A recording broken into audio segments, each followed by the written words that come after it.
he's fought everybody you can imagine. He's fought Hulk Hogan. He's fought Ric Flair.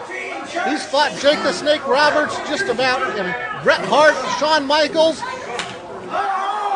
It's hard to, I don't think he's intimidated, but I don't think he knows what to make of this Man-Thing. And the Man-Thing took the action right to the Barbarian, slamming him in that front row of chairs. And now security's trying to get involved as Man-Thing chokes away on Barbarian. I don't see Buddha laying in a count either. I don't even see Buddha right now. Well, they're going after. There's where they stack those tables. There's Buddha. And Man-Thing working over Barbarian by the tables. It's not even a Pier 6 brawl. I don't know what you'd call this. This is definitely more of a fight than a wrestling match. As Man-Thing just seems preoccupied with choking away on the Barbarian, he doesn't want the former WWE star to regain his oxygen. And Buddha given a lot of leniency here. He could have ended this match a few different times. Man-Thing throws a chair into the ring. And clearing space at ringside. Man-Thing has another chair. Chair to the midsection. Chair to the back. Driving the edge of that chair into the spine of Barbarian. This is nuts. I agree with that fan. And a back rake. Well, after you hit a person with a steel chair, you gotta go for the back rake. What is that? He's got a bottle? Yeah, he just stole that drink from that fan. And going into the wall, trying to drive Barbarian into the wall of the community building. He just rammed Man-Thing into the wall of the community building, and one of the lights came on. I've always wondered how these lights work. Oh, and Barbarian rams Man-Thing's shoulder first into the ring post. Barbarian has a chair. I don't know why I'm surprised. And there's our commissioner doing nothing to stop this, and there's our head referee doing nothing to stop this, and security's eating a hot dog. Now security is standing right there.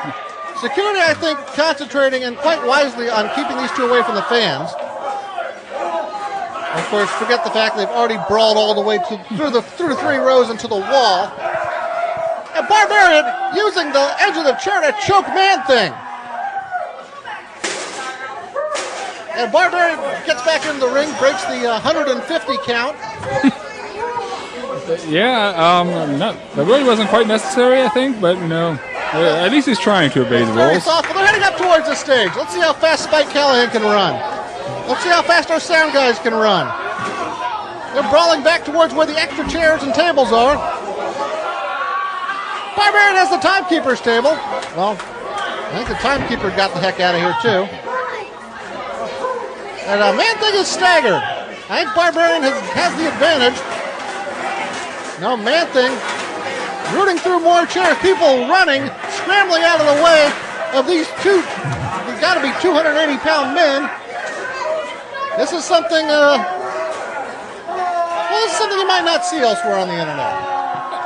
I would certainly hope not. And Man-Thing is back in the ring. I believe Buddha was counting. Oh, that was nice of him to finally start counting. Oh, Man-Thing with a boot catches Barbarian. Caught Barbarian by surprise, going for the cover. And Barbarian gets his foot on the ropes. And Man-Thing very frustrated, going back to the chokehold. This has been an incredible match. Just a great weekend of wrestling we've had here. And now we have the Barbarian and the Man-Thing. And I haven't seen a match like this for years. This is not really what you'd call CPW style. If this were a no DQ match, this would make sense. Yeah, I think it really is. They've been playing disqualifications and countout opportunities. Well, Barbarian, a big boot to the head, and that finished it. The Barbarian defeats Man-Thing here at Big Bear Lake. And we saw chairs, we saw tables, we saw a chainsaw. And Barbarian, he is exhausted. He could barely stand up to get his hand raised. Well, both these men just beat the heck out of each other. Buddha running away, and wisely, I think. What a victory for the Barbarian here at Brewston Mills.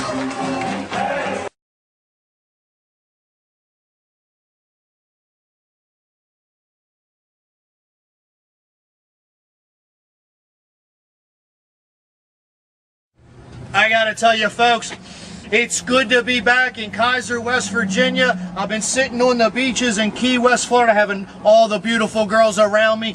April was doomsday. Career versus career. Gino Sammartino hit the beaches, rode in the yacht, and I tell you what, I'm back. And I've seen the error of my ways, folks. And I'm here. I bought this time today. I'm going to throw myself on the commissioner's table. I'm a changed man, folks. Right over here. Hey, folks. I'm going to tell you, let's reinstate Gino Sammartino. We got a CPWWrestling.com. Everybody needs to email the front office. Gino's back. He's a legend. Cameraman, zoom it. I'm back, baby, and I'm ready to change my ways. I'm a Shane Shadows fan. Rock and roll kid Bob Keller. Well, he's a little over 30, and they're still calling him a kid. But I love you, Daddy. I'm telling you, CPWWrestling.com. Come on, boys, reinstate Gino. Let's go. Wrestling fans, we're taking you to footage from Fan Appreciation Night, the big tag team streak fight. There is Jake the Machine Davis and Shane Shadows against Leslie Leatherman and Griffin. Jake Davis hits the spine buster on thumbtacks on Leslie Leatherman.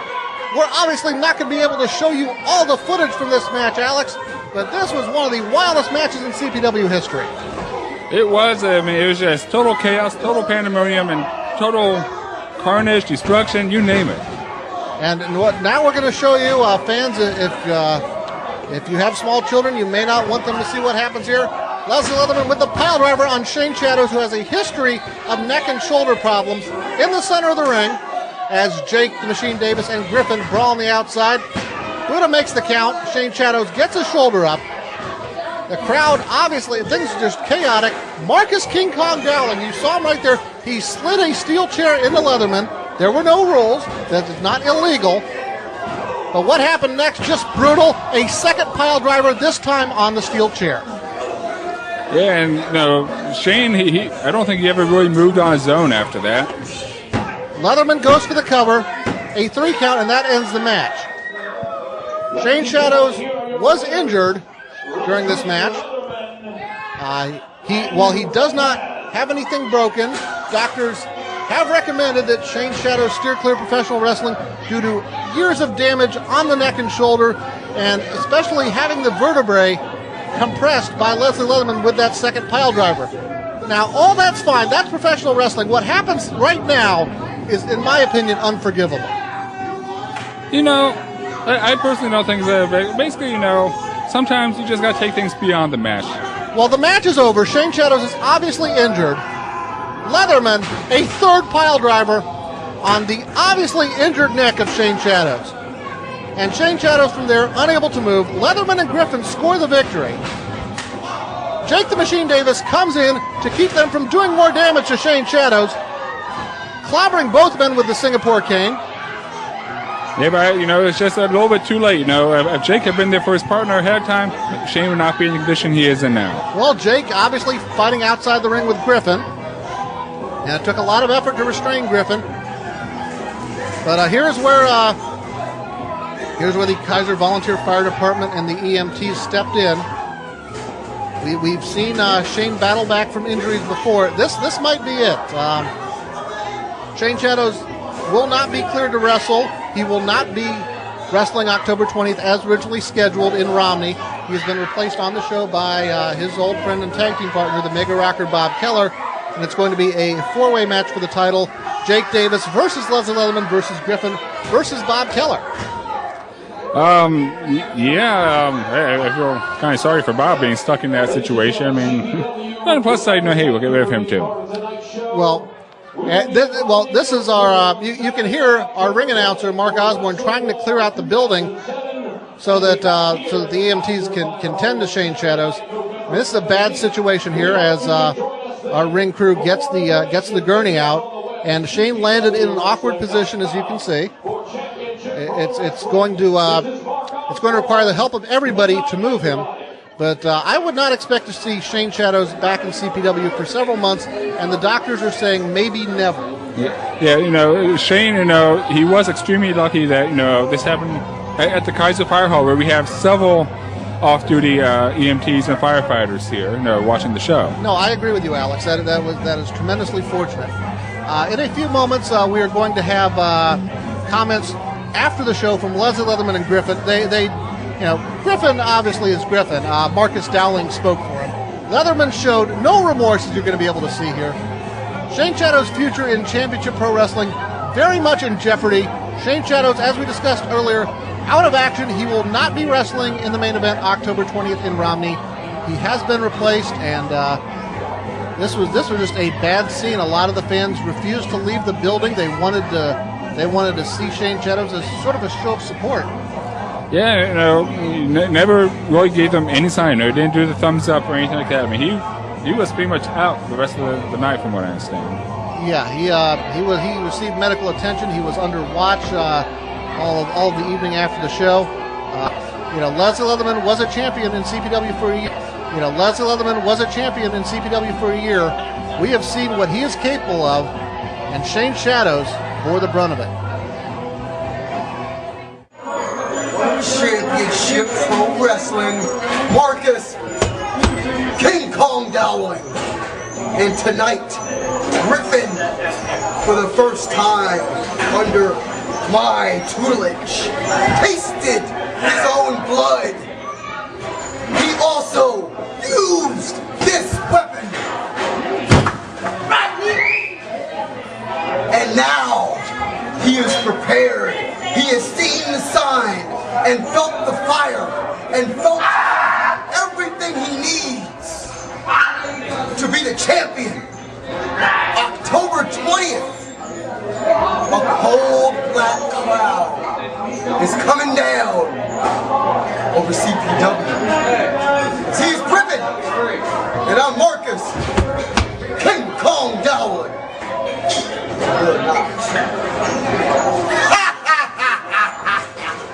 You see, it's just like I said. When Leslie Leatherman wants something accomplished, he does it. The rest of the world, they talk about it, they say they're going to do it. I told Shane Shadows when he cost me the CPW Heavyweight Championship that his days were numbered, and numbered they are. Now on October 20th, I've got unfinished business with Jake the Machine Davis. I don't care if Griffin's in it, I don't care if they cart Shadows in there on one leg. That CPW Heavyweight Championship is coming back where it belongs, to the greatest CPW champion of all time, Leslie Leatherman. And the rest of you boys take notice, because whenever I'm the champion, that's what you got to look forward to if you want to take it from me.